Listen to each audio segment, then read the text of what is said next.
Okay, part 2 and the final part of Hero the Horned and the Princess of Power. Just to recap the first half, Hero the Unicorn and his very good friend Neville the Wolf headed off up into the Frowners, which is a mountain range, trying to save the Princess of Power, Helen, who's been kidnapped by Meanazz the Minotaur. When we left our people, they'd just been attempting to hang on to the Minotaur. But as you'll see, that didn't go very well, and we'll carry on with the story from there. So here we go. And then the huge Minotaur was loose, and he charged away across the cavern, leaving his 3 supposed captors lying in a pile on the hard rocky floor. "You guys are so dead," came his deep voice from somewhere in the tunnels that opened up all around the cavern. Princess Helen was lying on her back, breathing hard, her hair all every which way and her dress all hitched up so it showed her royal knees. Hero and Neville got themselves sorted out and on their feet and looked away carefully so that she would have time to get her royal dignity back unwatched. "Wow, that was so helpful," she began as she made scrabbling noises getting to her feet, then floofing noises as she settled her poofy skirts back around her legs. "You can look now. Why didn't you help me hold him?" Because of these," Neville said sarcastically, waving a paw at her. Hero joined in and waved one front hoof. "Not very good for holding things, are they, Your Highness?" Quit the Highness stuff. We went to school together. You've seen my knees. It's too late for all that," the princess said in a practical tone of voice. "So why didn't you stab him with your horn, Hero?" she said as she did her final dress adjustments, looking down at her mussed poofy sleeves and trying to get them straight. She hadn't seen Hero properly yet. Hero made a snorting noise of distress, lips clamping with bashfulness, and Neville, glancing at his friend, said, "Because someone stole his horn, Your High, Helenness." Helen looked up and peered at her old school friend in the dim light made only by the twinkling jewels. "Oh, sorry, how embarrassment, a naked unicorn." Said Hero, who was trying very hard not to say anything rude and therefore could not say anything. "He's a bit grouchy on the subject," Neville translated. "I bet. How did that happen?" Helen said. And clothes sorted at last, she came forward and gave her old chum a rub on his velvety nose to say sorry for being so unfeeling. "I was asleep," Hero admitted, feeling a little bit better. "That must have been very heavy sleep. I bet you were bespelled and couldn't therefore help it that you had your horn stolen," Helen comforted him wisely. "That's exactly how I got caught, and how I got Meanazz in the arm lock earlier too. Well, he was asleep anyway, no spells required, snoring like a dinosaur with a cold too. Well, we'll just have to capture him some other way then." "Capture him?" Neville barked, then looked embarrassed in his own turn. What self-respecting wolf barks? "Why don't we just get you out of here and let your mother and father, who happen to be the Queen and King, come and deal with Meanazz?" Hero asked. It's not that he was scared exactly, but really, what can a unicorn with no horn do against a bull-headed chunk of muscle? "Because if I do, the kingdom will think I'm some weak little girl who needs rescuing all the time forever," Helen said. "And it is hard enough being taken seriously as a future queen when you have to wear stupid floofy dresses all the time. Come on, let's track him down. Get your nose working, Neville." "And what will we catch him with, pray tell?" said Neville, who was still in sarcastic mode. "We'll find a weapon," Helen said. "Come on, let's keep our eyes peeled as we go along." "Oh, yes, great plan," Neville said in a muffled voice as he put his nose down and began to snuffle about to pick up the nice fresh trail of Meanazz. "Find a piece of minotaur poo and throw it at him, I suppose," he growled quietly. "What did you say?" Helen asked as she followed along behind the wolf. Nothing. He was just sniffing loudly, Your Helenness," Hero said quickly to cover up for his friend. There was no way Hero was making the mistake of thinking she was a weak little girl. She was not only the Princess of Power, she was full of power too. He had no idea why Meanazz was so stupid as to think he'd be able to kidnap and keep her. He trotted after the other two, thinking that it wasn't very heroic to be just trailing along like somebody's pack pony, not to mention letting the bad guy go so easily. Ah well, heroing wasn't supposed to be easy or everyone would be doing it. He dragged one hind foot along the rocky cavern floor, trying to scrape off a particularly sticky bit of minotaur poo. Really, you'd think at Meanazz's age he'd be house-trained by now, but maybe cows never were. After all, he had a cow's head, so he probably had a cow's brain too. Might explain the kidnapping as well. Neville, with Helen hot on his heels, skirts pulled up so she could move faster, followed the fresh trail to one of the tunnel entrances. Not the one they'd come in by, Hero noted, looking behind him to check their entrance. They might need to be able to get back to it quickly at some point. He didn't turn his head to do this. He just rolled one eye back and looked. Having a horse face had to be useful for something. Into the new tunnel they went, and ahead of them now they could hear Meanazz roaring angrily. Hero wasn't sure he actually wanted to catch up, but he puffed out his chest and flicked his beautiful mane and told himself to hero up. He caught up to the others, but the dim light from behind them soon faded, and Neville stopped his tracking to say, "Think happy thoughts again, old friend. We need light." "Oh, Minotaur poo to happy thoughts," Helen said briskly. "I saw a torch back there in an umbrella stand by the bed. I'm going back for it. You wait here." Off she ran, floofy skirts and sleeves rustling as they blew against the narrow walls of the tunnel with her speed. "Shouldn't we go and protect her?" Neville said. "Why, when we can hear Meanazz ahead of us?" Hero grumped. "Safest place for us back there." Then he muttered something about why wasn't his happy glow good enough for her, but he did it under his breath, so it just sounded like mumphy, grumpy, mumphy. "Huh?" said Neville, pricking his ear high and tilting his head to hear Hero better. "Did you say something?" "No," Hero said quickly. "Oh, look, here comes her high Helenness." Helen was coming into the tunnel again, and she held up a flaming torch. By its light, they could both see that she was pulling some sort of triumphant face. "You'll never guess what I found in the umbrella stand with the torch," she said happily as she arrived. Not waiting for them to guess, she waved a pearly pointy thing about in front of Hero's nose. Was it? Could it really be? Yes, it was his horn. "Oh, Helen," he yelled, dancing on all 4 feet at once with a happy tippy-tappy on the rock floor. "You found my horn. Put it back on. Put it back on." He tilted his noble head down so that she could reach, and Helen screwed it back into position just in front of and between his ears. She settled his forelock nicely around both sides of it and said, "There, as good as new. Come on, let's go catch Meanazz." "Aroo!" said Neville happily. "I'm so happy for you, Hero the Horned. And now you can stick that bully right in the chest and make him stay captured." Hero could barely stand to just walk in the tunnel. He was so glad to have his beautiful horn back.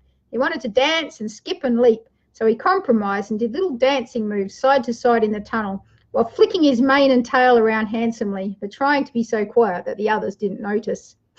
"It does raise a question, though," Neville's voice came to him from the darkness ahead of Princess Helen's torch. "What does a minotaur want with an umbrella?" "Stop his brain melting in the rain," Helen suggested. "To keep his nice curly hairdo fresh," Hero tried. "Because his fur smells bad when he's wet," Neville said. "Like yours?" Hero asked. "No, not like mine. My fur smells like beautiful earth and plants and that delightfully ripe dead lizard that I rolled in today." Neville stopped sniffing and turned his head back to add, "How rude." Hero snickered to himself. On damp days, Neville definitely did have the same smell as a wet dog, but he'd never admit it. Neville put his nose back down and then stopped so suddenly that Helen bumped into him and Hero bumped into her. "Hey, back off, Tiger," she said grumpily. "Sorry, your high crabbiness," Hero said, who was feeling cheeky now he had his horn back. "I'll give you crabby," the princess was just saying, but then Neville said, "Stop it, you two. The scent has gone cold. He's disappeared." He began to circle around in the tunnel, desperately sniffing. Hero looked about, but all he could see was darkness and the blindingly light area around the torch. Helen began to move the torch around, searching too, though Hero had no idea what she might be looking for. Footprints on bare rock? "Here," said Helen. "There's a secret doorway here." She waved her flaming torch around on the right-hand side of the tunnel, and they could all see a very obvious doorway there. "Not very secret," Hero said, and he snickered again. "Keep that up, and I'll take your horn back, glue it to a board on the wall, and use it to hang my hats on," the princess told him. "Come on, you two. He must have gone in here." Neville sniffed about the doorway. "Yep, in there," he said. "Now, how do we open it?" They all studied it. There was no obvious doorknob, handle, or keyhole. "Maybe it's a magic door that answers to a password," Hero said.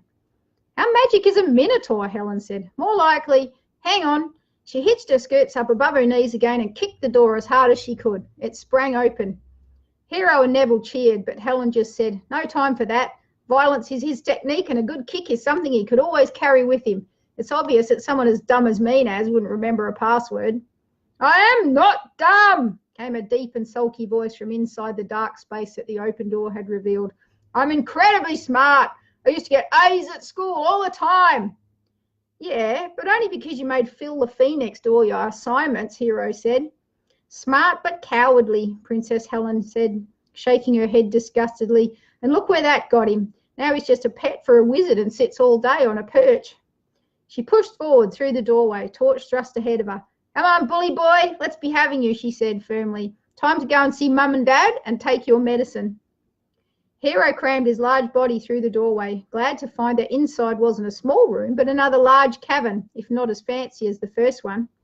This one had been set up as a kind of man cave, or perhaps it should be a minotaur cave, with a comfortable chair, fireplace, and bookshelves full of large old books. Bet you don't read those, Neville said. I might, said Meanazz, who was sitting on the comfy chair, heavy head resting on his hands, human legs crossed politely as if he'd just been waiting patiently for them to arrive. I could read if I wanted to. I'm not dumb, you know. Yeah, right, you aren't dumb. Now come on, Neville said. Come take your medicine, dumbass. It's Meanazz, the bull-headed men suddenly bellowed. He grabbed for a hanging rope that they hadn't noticed, and as he pulled it, under their feet, a trapdoor opened. Neville slid down the collapsing floor and began to fall, but Helen managed to grab his tail as he went, and as she herself began to go, Hero reached out with his horn and caught up the folds of her floofy princess skirt. With a ripping noise, the skirts held, and the princess and the wolf were held there, swinging one above the other, as Hero quickly ran backwards so that more than his hind legs were on safe ground. He braced himself against the edge of the trap, seeing nothing below his friends but blackness and smelling only the damp, soily smell of nothingness. A little help here? Helen asked calmly, reaching out to grasp Neville's tail with the second hand to try and hold him a little longer. I can't do this for long, she said. May I suggest you get us out of here, sharpish? I'm trying, Hero said, leaning back and trying harder to pull them up. Holding them was just okay, but lifting them was almost impossible.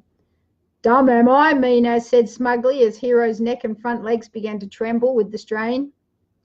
No, you're right. The name Meanazz suits you much better, came Neville's angry voice from down in the depths of the hole.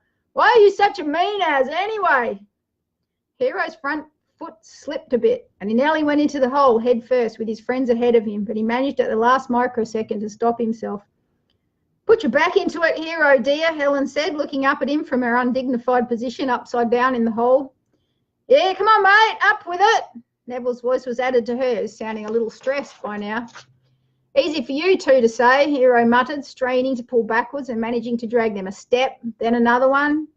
Woohoo! Neville howled. Go, Hero! Hero backed another step, another. Helen's knees were nearly at the top of the trap hole. His neck almost gave out, and his horn slipped its grip from her skirt a tiny bit. In a panic, he managed to scramble backwards, towing his friends back out into the tunnel and falling on his large backside when he couldn't stop in time.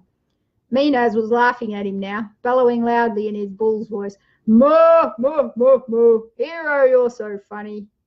Hero lost his temper. He scrambled to his feet with a clatter of hooves on stone, then launched himself over his tumbled friends and across the trap hole in one silvery swish, mane and tail flying. Moo, moo, moo, Meanazz said, his laugh cut off short as Hero knocked him right over, and it was the Minotaur's turn to fall on his bottom. Hero promptly sat on him, and this time, with a very large unicorn on his tummy, even someone as strong as Meanazz wasn't going to be going anywhere. Woof! Was all he said. Behind him, Neville and Helen were cheering wildly. Neville was jumping back and forth over the trap hole with excitement, and it took a little while to get him to come to his senses enough to go and pull the rope again and bring the trapdoor back to a close. Princess Helen, not able to jump like a unicorn or wolf, could finally reach Hero, and she promptly gave Meanazz a hard kick right on the curly head between his horns with her satiny princess slipper. Hey, he complained wheezily. He didn't really have the wind to say anything else. That wasn't very honourable, Hero said from his perch on top. Neither was stealing a napping princess and not giving her any supper, Helen said firmly. And now I'm going to go get my mum and dad, and then look out, Mr. Meanazz Meanie, you are in so much trouble. She went out of the room and back into the tunnel. I'd better go with her and make sure she finds her way out, Neville said, looking worried. Go, Hero said. I'll be fine, and Meanazz and I need to have a little talk about stealing unicorn horns. May we, Meanazz, he said, wriggling his big unicorn bottom a little bit to get more comfortable. The squashed Minotaur groaned, and Neville was snickering woefully as he took off out of the doorway after Helen. Well done, hero the Horned! His voice howled back into the cavern as he went. And soon the Queen's guards came to take Meanazz the Meanie off to prison, where he was made to stay until he learned some manners and until he was totally house-trained. At last, Hero was able to get off his uncomfortable minotaur couch and go home to supper with lots of licorice root for dessert. And I'm sure you will understand why. When her parents retired and went off to live on a sunny island called Lazy Days, and Helen became Queen Helen of Power at last, she insisted on having Hero and Neville for her bodyguards, and they all lived together happily and occasionally grumpily ever after, and Hero never let anyone steal his horn ever again. All done. There you go, Princess Helen. I hope you enjoyed that. Bye.